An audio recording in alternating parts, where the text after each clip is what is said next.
Okay, one movie I watched was Fantastic Beasts: The Secrets of Dumbledore. Harry Potter, going through its The Hobbit era, could not have possibly attracted my interest any less, but everyone's reaction to this one in particular was more harsh than usual, and it made me curious. People looked at that first film with mild indifference, and then the second one sent public opinion into a nosedive, and even still, this film is somehow being received even worse. I was like, okay, is it really that bad? And I watched all three movies in rapid succession because I am a person who makes good decisions and spends their time doing things that improve my well-being. Franchise recognition is a given, but I don't know what's to be gained from making Harry Potter movies below average politically charged action films. This movie is bad, but I'm surprised the reception to each movie got increasingly worse, because they're all on the same wavelength. Because every scene is characters quietly murmuring in a gray room.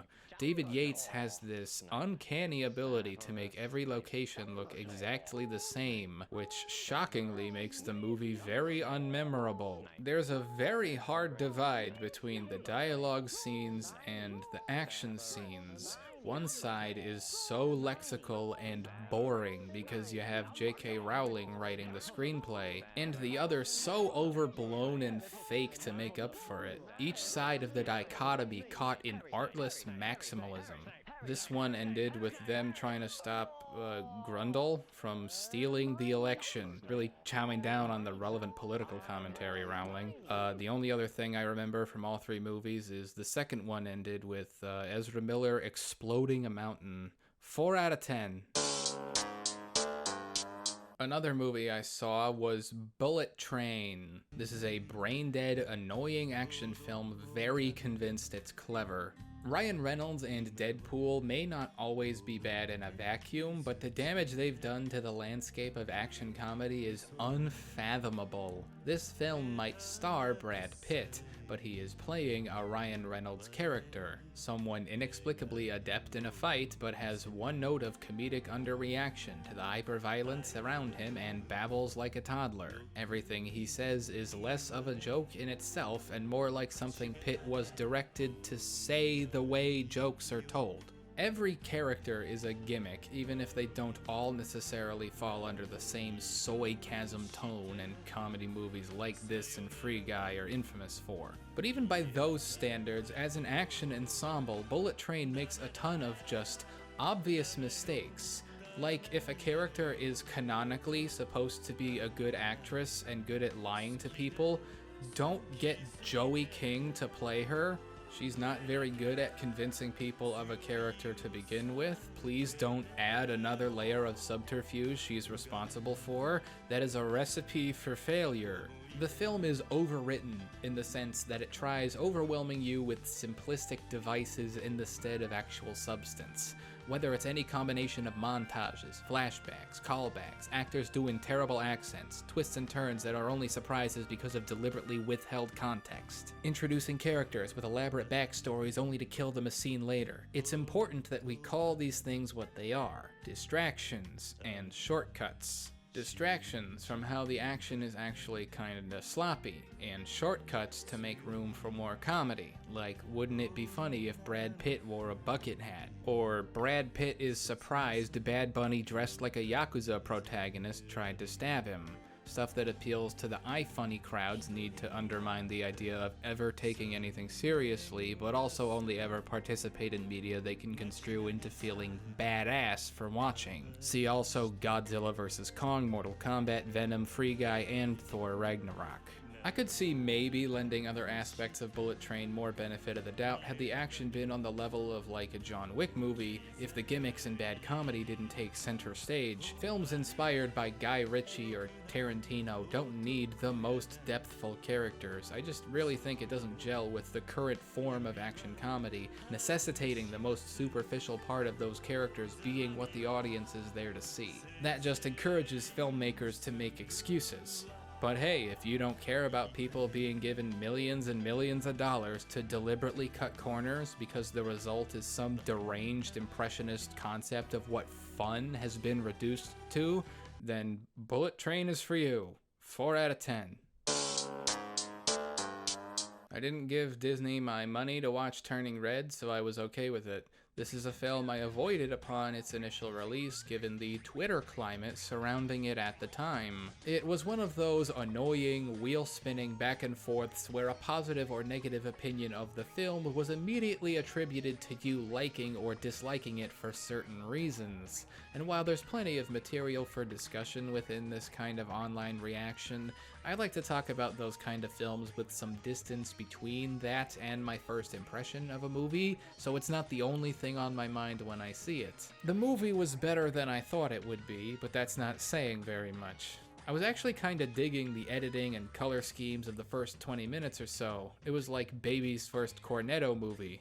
Not as good as those, but hey, it's fun seeing that style in a kid's movie. They deserve fun editing too. The character design was one of the more controversial points back when this came out, and while I wasn't a fan of it either, nor did that change on the whole after seeing the film, it's much easier to communicate the style they were going for seeing the characters actually move. I thought it was cute how they used anime-inspired expressions when characters reacted to things, and it actually looked okay in 3D. But the story outside of Mei dealing with turning into a red panda is all very forced.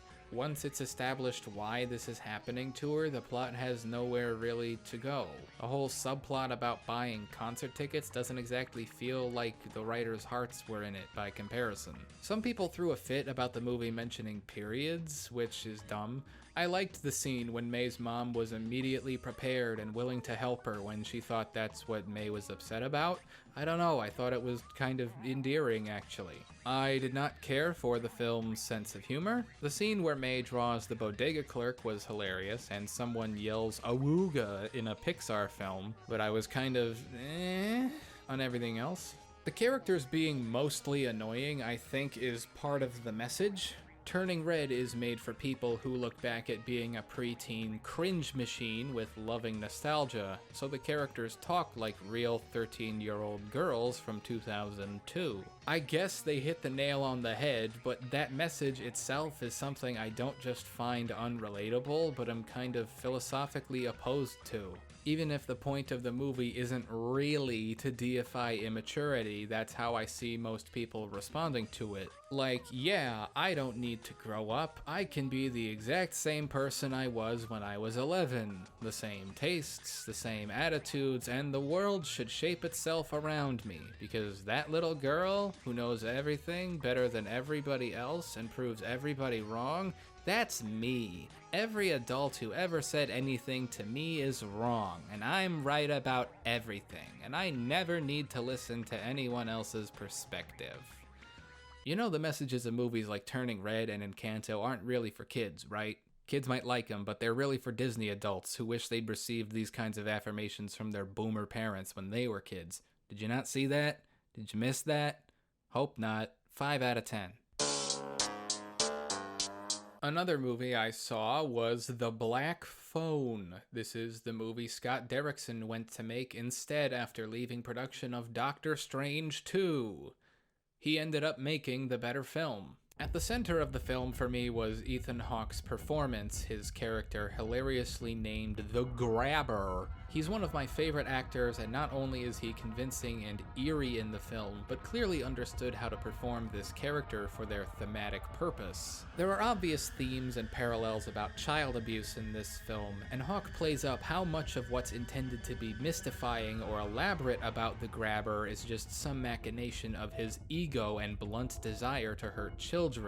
He's no less of a threat, but Hawke demonstrates the thematic crux of the character is how pretentious he is, which is a tactic of his abuse. The film opens with a surprisingly chilling credit sequence, splicing together footage in a way reminiscent of hysteria-driven PSAs, and it is immediately effective, recreating that familiar sinking feeling in your gut, being made aware that someone somewhere took advantage of a kid whose only mistake was believing an ordinary place was safe.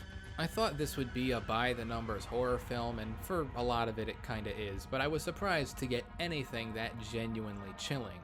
The actual meat of the story is only entertaining on a very surface level in my opinion, however. The dialogue and performances from everybody but Ethan Hawke are mixed. at best, varying levels of decent to contrived and unnatural. Watching the kidnapped child slowly figure out how to escape his prison kept my interest, but besides what I've mentioned already, few of the themes or twists and turns amount to much. I kept expecting the supernatural elements of the film to be developed more, especially as the dead children calling him appeared as apparitions instead of disembodied voices, but it was all waved off like nothing. The movie isn't bad because it doesn't have as much depth as I'd like, but it does set a lot more up than it follows through on. The main character's sister and her psychic powers are entirely inconsequential by the end of the film, and yet we spent so much time following her around. While uneven, I can't say I found The Black Phone a waste of time. Certain aspects of the movie and Ethan Hawke's performance are worth a watch on their own, even if the movie's not great as a whole. 5 out of 10.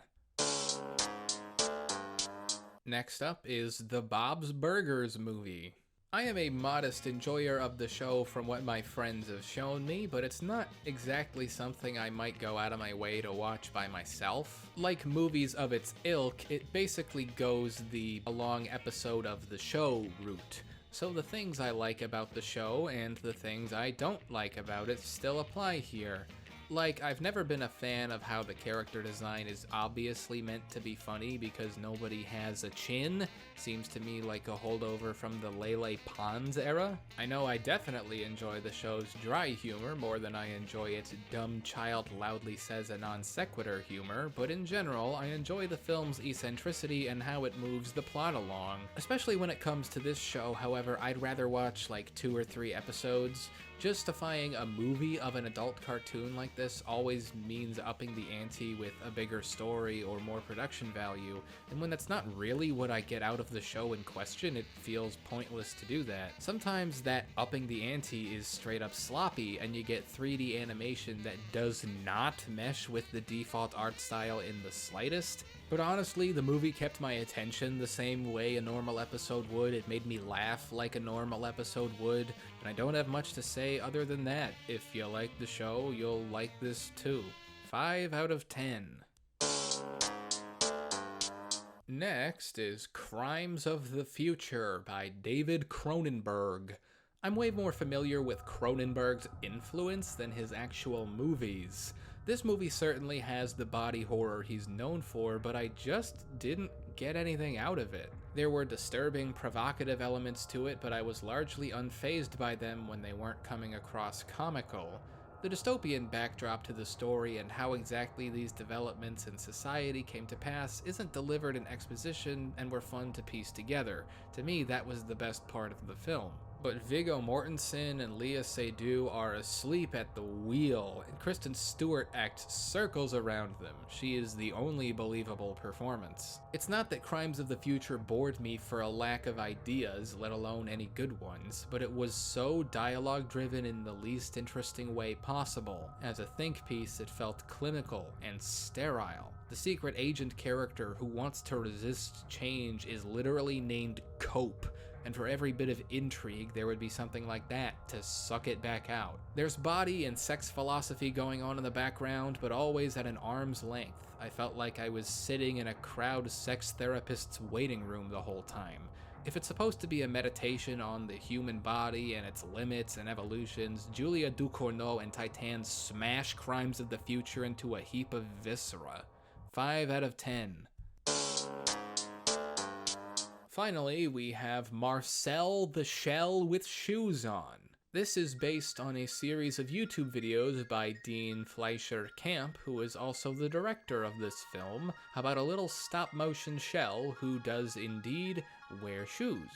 The film is written and shot like a blend of documentary and indie drama styles, dramatizing the filming of the YouTube series and the ways its popularity affected Marcel and the search for his family. The tongue-in-cheek attempts to suggest the film's events are real were kind of trite and corny and poorly acted in my opinion, but that's not what stands out the most about it. Marcel and his family lived in elaborate miniature shelters, many of which are very botanical. Even if the small person living in a big house trope is well worn, there's a watchable novelty to how Marcel does it. These aspects of the film have a warm kind of arts and crafts aesthetic other examples of the trope don't. A24 doesn't usually make films I'd say are for families or children, and if that's the intended audience, I appreciate Marcel the Shell for not dumbing various aspects of the filmmaking down. I guarantee you the amount of thought put into this film's cinematography and writing and comedy is leaps and bounds ahead of other family movies from this summer. And the styles present in this film are almost never done with kids or families in mind, so it's nice to see a film like this in general. The film is surprisingly light on story, most of it is uncomplicated and telegraphed, but it seemed intentional, so I didn't have a big problem with it. The biggest issue with Marcel the Shell is it's way too of its time in its attempts to be wholesome. The way Marcel is a wistful, sporadically wise child character espousing philosophical one-liners destined to be a person's opener for their Letterboxd review. While already full of overly familiar elements, this film felt especially derivative of Mike Mills' Come On in particular, for that ethereal, dreamlike backdrop to meditations about family, connection, and mental health. Marcel's companion character, Dean, is even a documentarian. Marcel is a bluntly cute character, with a literal wide-eyed disposition, and Jenny Slate playing him with the softest, most unassuming voice imaginable. And if you see my reflection in the snow. He was more of a device for the film's heartwarming themes than a character, though. Like, another element to his personality is Marcel being a fish out of water who doesn't know what certain things in pop culture are, but can also recall certain other ones with absolute perfect clarity. And that's the joke. That, haha, the little shell kid referenced Sister Act, isn't that so wholesome? While Marcel is a cute character objectively, certain aspects of his personality like this came across manufactured to resonate with the Paddington crowd. While I have my issues with it obviously, I would still recommend Marcel the Shell with Shoes On. It is a very cute mumblecore drama shot like a documentary. I think people are in general overstating its poignancy, as nothing the film says is particularly fresh and new, and in ways which aren't particularly fresh and new, solely because it's a cute character saying it. But it's still worth a watch, and I'm glad I saw it. And I'm giving Marcel the Shell with Shoes On a 6 out of 10. So hey, did you like any of these movies more than me? Less than me? Well, if you care to, please tell me. And as always, if you like not only words, but the way I arrange and then say them, please consider giving this video a like and subscribing to me, Brian from the channel Brian. Thank you, and goodbye.